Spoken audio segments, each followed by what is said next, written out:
una vez debía $1.000.000. Casi me quito la vida por eso. Eso no es nada. Ahora debo muchísimo más. Suena extraño, ¿cierto? Y yo con esta sonrisota y debo muchísimo más.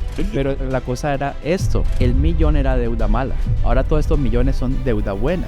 Que no la pago yo. La pagan los tenants. ¿Qué sucede con la persona que no se educa? Recibe educación para la manada. Los noticieros, la guerra, la economía, tu suegra, todas las malas noticias. Yo creo que uno tiene que ver cuál es tu termómetro. Y en el común denominador, el termómetro es un reflejo de la zona de confort.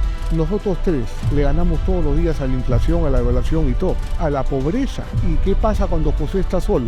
No es lo mismo que cuando está con Alejandro y con Fernando. El equipo es el oro. ¿Cuál ha sido ese paso de fe en términos de inversión que cuando lo hiciste dices, uy, esto da miedo? Miren, nadie se va a volver rico con el 5%. Y lo otro es que si tienes, en teoría, una inflación del 3%, porque no es el 3%, es más, créanme, ¿ven? Pero si te pagan el 5 y te quitan el 3 o el 4, te queda el 1, ¿ves?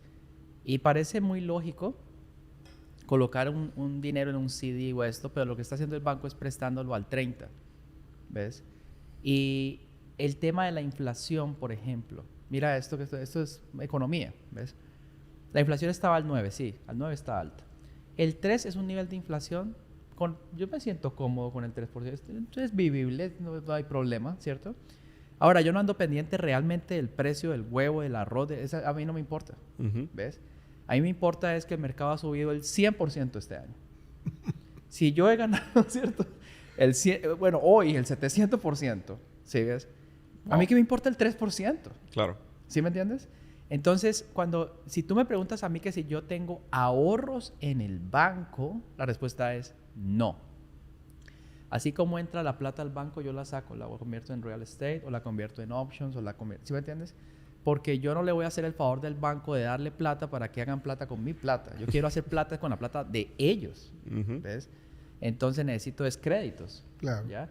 Y algo que yo te quería comentar, mira lo que es la educación financiera. Yo una vez debía $1.000.000. Casi me quito la vida por eso. Eso no es nada, ¿ves? Ahora debo muchísimo más. Suena extraño, ¿cierto? Y yo con esta sonrisota y debo muchísimo más. Pero la cosa era esto. El millón era deuda mala. Claro. Ahora todos estos millones son deuda buena. Que no la pago yo. La pagan los tenants.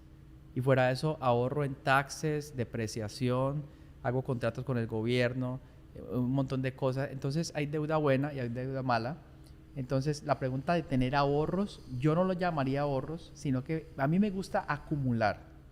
Pero yo acumulo acciones, propiedades, oro, plata, cosas de esas que puedo disponer si llego a necesitar. ¿Ves? Pero la acumulación yo la voy creciendo. Es bueno tener acumulación. Pero un ahorro, el gobierno de hecho lo castiga con taxes porque son bienes, o sea, son recursos ociosos que el sistema te penaliza por tenerlos mientras te premia por saber manejar el dinero, ¿no? Entonces, esa sería como mi respuesta. Claro. Particularmente, bueno, coincido, por supuesto, con todo lo mencionado por Alejandro, ¿no? Y proviene no de teoría, sino de la práctica de hacer la cosa real. Entiendo. No está en una pizarra, en un curso para graduarse en economía, Así es. donde eres, digamos, Teórico. en términos de educación, eres rico, pero tienes que tomar un Uber. Exacto. Financieramente eres pobre.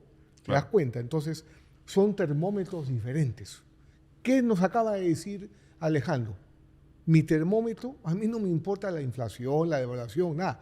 Él crece su imperio, porque el crecimiento exponencial de su imperio es un termómetro diferente al 3%, al 8%, al 9%. Entonces, ¿qué sucede con la persona que no se educa? Recibe educación para la manada, para las masas, el común, las malas sí, noticias, exacto, sí. los noticieros, la guerra, ¿no? La economía, tu suegra, todas las malas noticias, ¿no? Entonces, yo creo que uno tiene que ver cuál es tu termómetro.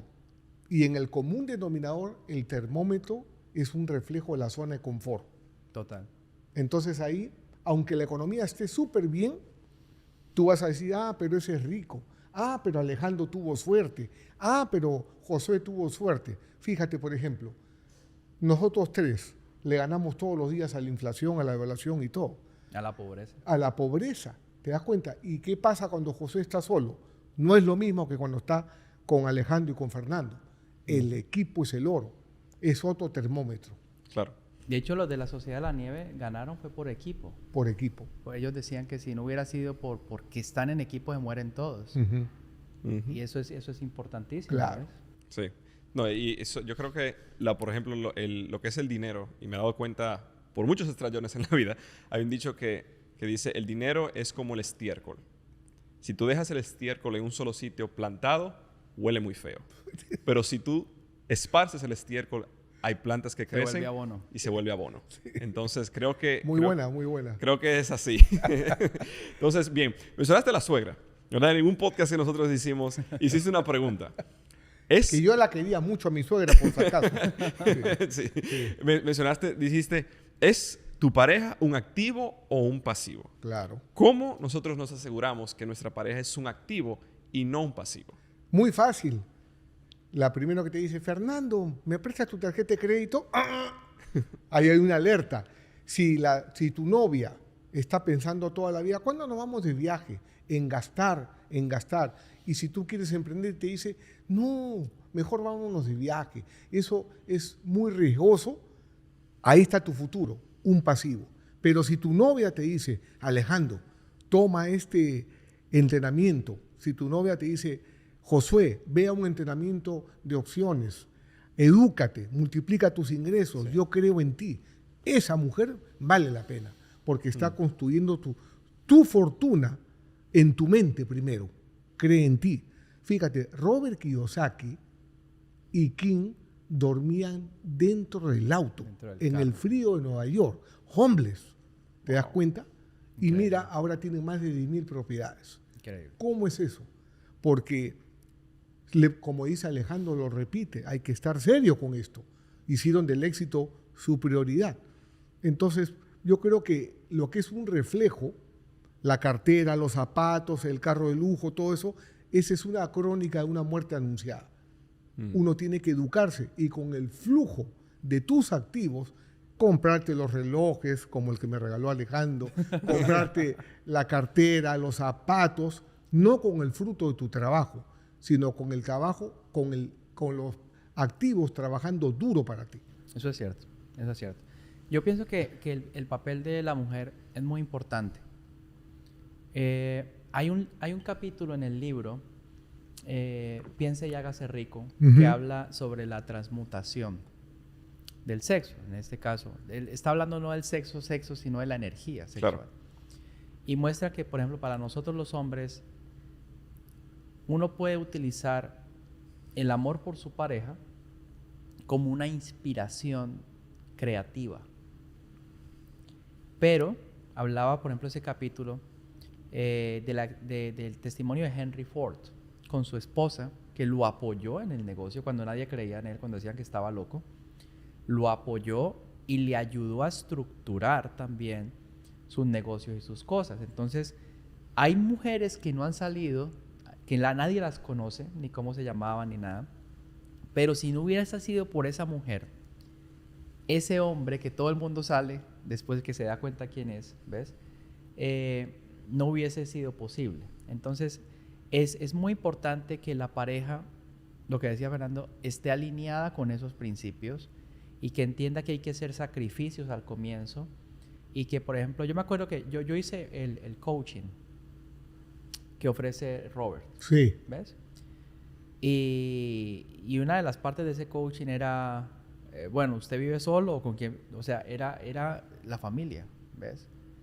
Y era esa creación. Bueno, él va a pasar unos tiempos de estudio y esto, y hay que entenderlo y esto y lo otro. O sea, no es solo, ¿ves? Claro. Sino que necesitas que tu familia o tu pareja esté alineada, porque lo que se va a hacer es algo importante que va a cambiar la vida de toda la familia. Entonces, si tú tienes una persona que no le gusta sino las fiestas, los viajes, esa persona no es para ti. De ahí el dicho, detrás de un gran hombre hay una gran mujer.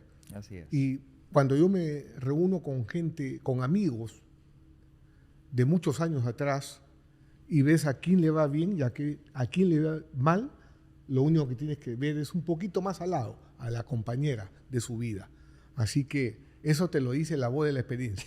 Sí. Bueno, la Biblia misma dice eso. Sí. Es decir, una buena mujer construye y una mala mujer destruye. Total, Sí. Incluso el hombre más rico, es decir, tú puedes ser el hombre más rico, más poderoso afuera, pero si tienes la mala mujer, te va a No, destruir. y lo mismo para las mujeres, Claro. porque nos están viendo muchas mujeres emprendedoras, Claro. ¿ves?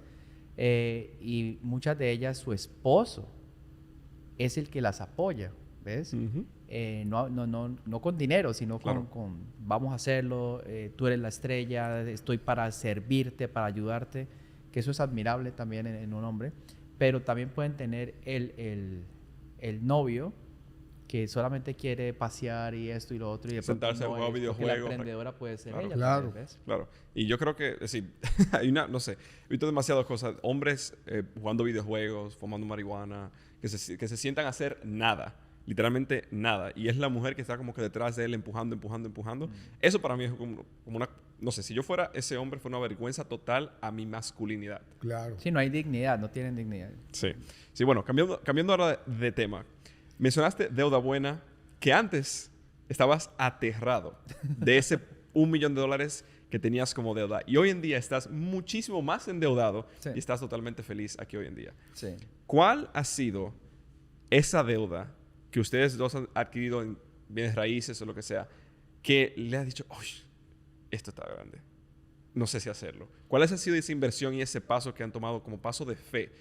¿Y cómo lo han logrado vencer ese miedo? Yo pienso que uno tiene que ser igual, respetar el proceso y el paso a paso. O sea, yo, digamos, la primera vez que compré una propiedad acá en los Estados Unidos fue algo así como $280,000, ¿ves? Y fue una deuda buenísima porque la cuota era bajita, me lo descuento de los taxes, fue para comprar un activo, no me estoy endeudando para comprar un carro, ¿ves? Y esa propiedad se valorizó, ¿cierto? Siempre da flujo de caja. Y cuando yo sentí que ya administraba bien esa casa y eso, pasé a la segunda. Más fácil, ¿cierto? Luego la tercera y así hasta que se fue construyendo todo lo demás. Pero no es como que... Esto es lo mismo que el gimnasio. Uno no empieza con las 2 discos o 3 discos de 45, empiezas con la barra. Y mientras la mente va asimilando eso, uno va escalando. Un día yo miré mis estados financieros, que yo mantengo ahí encima. O sea, cuando uno se mete en esto del dinero, es en serio. O sea, uno tiene que tener estado financiero, tiene que saber cuánto debe, cuánto tiene, todas estas cosas. Cuando te crecen mucho, hay veces hay una propiedad que no te acuerdas. ¿Será? ¿Cuántos duplex tengo? ¿Cuántos edificios tengo? O sea, hay veces, porque ya se crece mucho, ¿ves?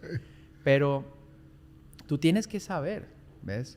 El nivel, y por ejemplo, una vez vi como 20, yo no sé cuántos millones de dólares en deuda, ¿ves? Pero es buena. Primero porque la propiedad vale más. No estoy hablando de una sola deuda, estoy hablando en conjunto. Todas las propiedades valen más, todas están rentadas, todas, pero uno tiene que crecerlo poco a poco porque también hay algo que es el management, ¿ves? Y si tú pierdes el poder o la capacidad de administrar eso, El control. y saber los impuestos, por ejemplo, de cada año, que ese es un golpecito ahí, ¿no? Eso Sí. los taxes de la propiedad, ¿ves? Entonces tú tienes que tener unas reservas y unas cosas. Entonces, cuando ya entiendes bien ese muñeco, pues no te da miedo, pero vas en orden. Yo pienso que hay que respetar el proceso, ¿no? Claro. ¿Tú crees que, por ejemplo, si al Alejandro, cuando debía $1 millón, le hubiesen dicho, en unos cuantos años en el futuro vas a deber 20, ¿cómo se hubiese puesto ese Alejandro de atrás? Yo creo que contento, que dije, bueno, debe ser que me volví millonario, ¿no? Sí. Pero no lo puedes procesar así tan... Claro, claro. Y en el caso tuyo, Fernando, ¿cuál ha sido ese paso de fe en términos de inversión que cuando lo hiciste dices, uy, esto da miedo? Antes de responderte eso, complementando lo que mencionó Alejandro, que sus activos cada día valen más Sí, es cierto. y sus pasivos cada día son menores. Sí. Porque primero pierden valor por la depreciación, por la devaluación de la moneda, por la inflación y por la amortización de la deuda. O sea, su deuda cada día es menor y sus activos cada día son más grandes. Bueno, en mi caso, mi esposa es, aparte de ser inversionista, es corredora de bienes raíces, broker. Y me dijo que el cliente más difícil que ha tenido soy yo. Porque cuando yo iba donde Robert, rentaba una bodega, un almacén, ¿ok? Y ella me mostraba mucho más grandes, donde yo lo que quería en mi mente era algo chiquito para que si me iba mal, perder poquito. Entonces descubrí que el activo o el pasivo soy yo. Claro. No es la propiedad, soy yo. La mente que está detrás de tomar la decisión es el activo o es el pasivo.